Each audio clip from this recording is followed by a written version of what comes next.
Hey guys, welcome back to Tubbyguyoutdoors. My second video probably should have been my first video, so let's get this show on the road. I'm going to try to keep this kind of short, you know what I mean, but I want to kind of get across what I haven't really been able to do yet. I haven't done a video yet on it, so what I'm going to do is explain why and what and where and all that good stuff. So I want to start out by thanking everybody that's already liked and subscribed and all that good stuff. That's not really why I'm doing this. It's awesome. I want to thank everybody for their support already. I've got, family members, letting me know the things I can try and things I can do to make the videos better. Bill, buddy, turn the camera. We'll see how that goes. Maybe I won't get those stupid bars that everybody hates. So like I said in my first video, I'm learning this stuff. So I'm going to take all the advice I can get and I'm going to apply it where I can. So why I started this? Well, there's a bunch of reasons. One, to help a friend of mine. Two, to just start documenting some of the stuff that I wish I had got, on film or on camera or whatever, in years past. I've had some really cool experiences that, they're awesome stories, but, they're stories. And you always get, somebody that's like, yeah, right, whatever that. There's no way that happened. And if it was on, if it was recorded, there it is. It happened. Check it out. So that's part of it. The other part of it is, I wanted to kind of show that that a lot of people have it in their head that that this is an expensive thing to do, hunting, fishing, outdoor stuff, and I think some of it stems from, you see all these fishing shows and fishing YouTubers and whatnot. And not that those guys aren't great. They're awesome. I mean, I grew up watching that stuff, still watch it to this day. But, they have the best of the best of the best. And people get it in their mind that you need to have that stuff to be able to go out and enjoy the outdoors. And that's just not the case.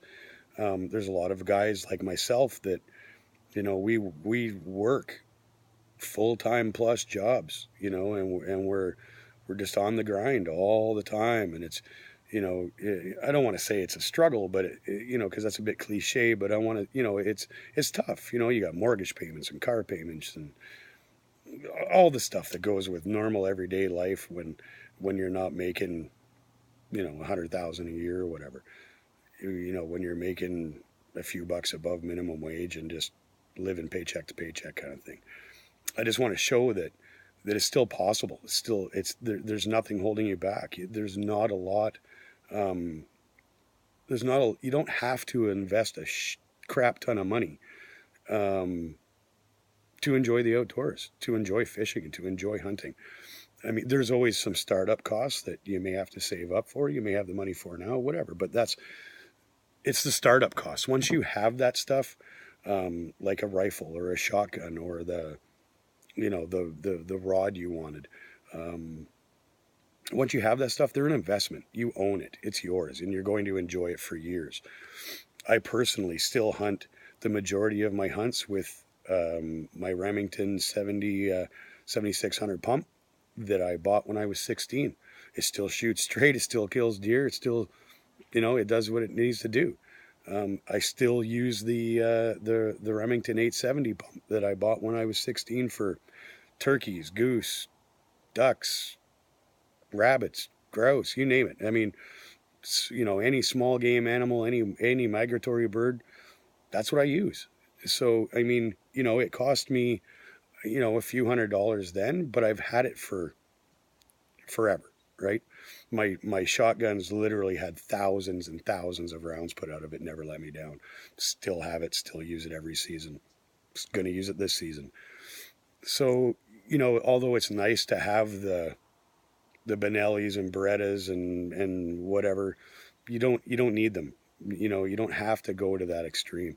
Same as these, when you watch the fly fishing videos or the river fishing videos or whatever, you know, they've got the best of the best of the best, so to speak, and it's great. Don't get me wrong. I'm not knocking these guys. If I could afford it, I would be using it too. However, I can't, so I don't. You're going to see lots of videos that I put out. You're going to see me in track pants and rubber boots and a jack shirt, or a hoodie or whatever. It's You don't need the fish, deer, turkey, whatever. They don't care what you're wearing, especially though that stuff when you're camoed up or whatever. That's a small expense to pay to get some camo for turkey hunting and waterfowl hunting and whatnot. But I'm kind of rambling a bit here about that. But that's part of what I want to show is I've never had a lot of money, so I either made what I needed, or I saved up for what I needed, and I get to get out and enjoy the outdoors for all it has to offer. You don't have to limit yourself because of budget. Um, and that being said, some of the content that I want to bring you is, of course, I want to bring some fishing videos, various types of fishing or what have you. I want to try to get you in on some turkey hunting videos, deer season, small game hunts, whatever I can do um, to show that you know that it can be done. You just have to get out there and get it done, and it can cost you a minimal expense, especially after you get the necessities. So a couple of examples of I've made my own goose silhouettes for goose hunting. You watch some of the videos and hunting shows and stuff, and they've got you know 30 dozen friggin' decoys out, and that's awesome if you can afford that stuff, but that stuff's expensive. I mean, crazy expensive. Goose decoys are now like what, in a couple of $100 for a half dozen? Like, yeah, okay, they're ultra realistic, but at the end of the day, you know, especially what I've learned about goose hunting and duck hunting is, yeah, it's great to have a big spread if you can have it, but location is the key. You got to set up where the birds are feeding. Bottom line, if you had 700 friggin' decoys out, yeah, you're probably going to pull in some flocks that may not come into a smaller group of decoys. But the reality of it is, do your scouting, do your homework, set up where the birds are feeding, and you're going to have a successful hunt. So the idea that I need to go out and buy 30 dozen decoys is ridiculous. You don't need it. So when it comes to that kind of stuff, I like to say, save up, or buy them a little bit at a time when you can. Buy used stuff. Go on the buy and sell sites on Facebook and whatever, those apps and whatnot that have them. Guys get all gung ho about hunting, and then they realize that it's not really what they expected sometimes, or it's they just don't have the time. They figured they would make the time, and it doesn't work out, so they sell the stuff because they're not using it. So take advantage of it. You get it at a cheap price, and it's stuff that you're going to use and need and want. So that's a bit about that sort of part of it. And the other thing is, so about videos that I'm going to try to make in the future. I think I'm going to try to do some how-to videos. I'll show you how to make those silhouettes that I made. I'll show you how to make a cheap little short kind of ground blind for turkey hunting. Enough to cover your sort of lower body sort of thing and still give you a shooting, still give you a way to shoot without making a complete blind sort of thing, and mask some of your movement. I think I'll try to put together a video like that. And I also want some feedback from you guys. If there's something you want to see that I can maybe try and do on the cheap, I'll give it a try. I mean, we'll see how that goes up. But I just want to get it out there that you don't have to have a ton of money to enjoy hunting and fishing and, all that good stuff. So, again, with the videos, obviously fishing videos, hunting videos, shooting videos, um, maybe some how-to videos on making some of this stuff cheap, so you can get out in the field and with what you've got. Um, and of course, the guys that can afford it, awesome. Go out and buy all the stuff and rat-a-tat-tat, have a blast, right? So I guess at the end of the day, that's sort of where I want to go. I want to produce, put together some of these videos so that I can look back on it myself and the people I hunt with, my friends and family, and the people I fish with, friends and family, and we can sit back in 10 years or 20 years and go, hey, do you remember that? Yeah, you're friggin' right, I do. Here, look, watch the video. We had a blast doing that, or whatever, right? And then I want to show that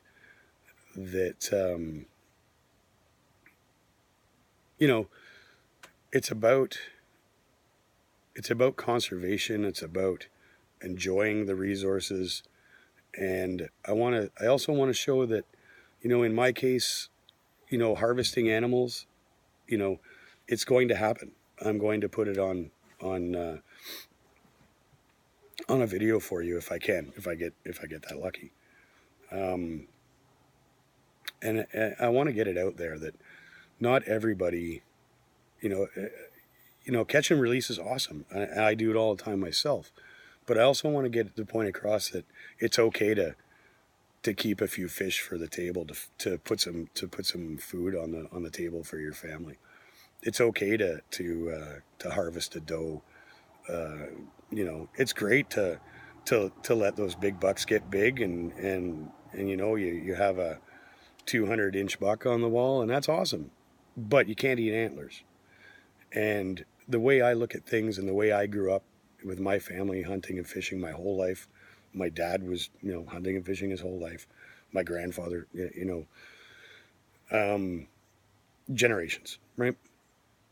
And the way I looked at it, and I still look at it, is if I can harvest that deer and put meat on the table for my family, I know where it came from. I know what it's been fed. I know what it's been feeding on. Excuse me, not been fed, but I know what it's been feeding on. It's healthy. It's good for you. It's got nutrients. And the biggest thing is, if I can put 30, 40, 50, depending on the animal, pounds worth of meat in my freezer, that's 40, 50, whatever pounds worth of meat that I don't have to buy in the store. That's money in my pocket to spend on other things that need to be spent on in life. And not only that, it tastes great and it's good for you. So, there's nothing wrong with keeping a few fish for the take. You don't have to keep your limit every time. I don't keep my limit every time. But it's nice to do that. Or to harvest that deer. Last season, before I started all this, I harvested a little buck, a 6-point buck. And I know there's guys out there that would be, oh, you should have let him grow up. You can't eat antlers. I'm putting meat in the freezer for me and my family and friends to enjoy because I share everything. So, and, in that respect, when you go out, migratory game bird hunting, be it geese or ducks or doves or whatever it is, shotgunning isn't catch and release. So again, that's meat in my freezer that I don't have to buy in the store. So, and my family and friends love it. So, and I love it. So it's a win-win-win in all those respects. You get to be outside. If you're lucky enough to harvest an animal or catch a fish to bring home, that's great too. And so that's kind of where I'm going with that too. So you're going to see that. So, you know, right, wrong, or otherwise, that's how it is. And that's how it is for a lot of guys, I think. I don't think I'm speaking necessarily for myself here. You know, you, you, I buy a doe tag to harvest an animal. If I'm lucky enough to harvest an animal. Um, but that being said, you know, I don't have to harvest an animal to have a good time in the bush. You know, being outdoors, whether it's fishing or hunting or just out at camping or at a friend's trail or whatever the case is, away from the city if you live in the city, away from the stresses of work. I don't care who you are. Most people have stresses at work. So the outdoors, hunting and fishing, that's my therapy. That's my escape.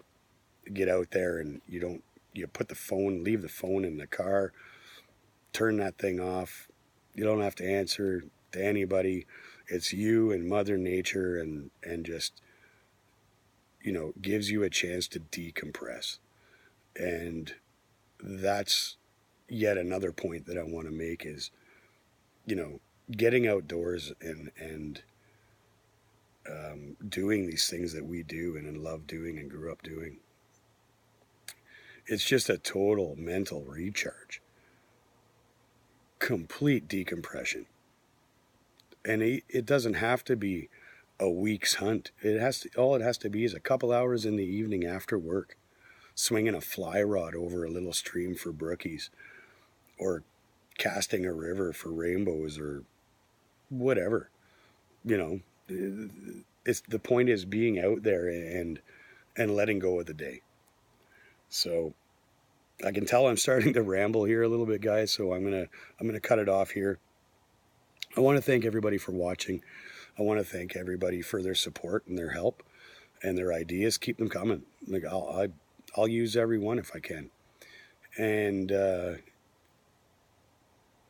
yeah, so that's it. I'm gonna continue to try to do better. I'm gonna try to bring as much different content as I can.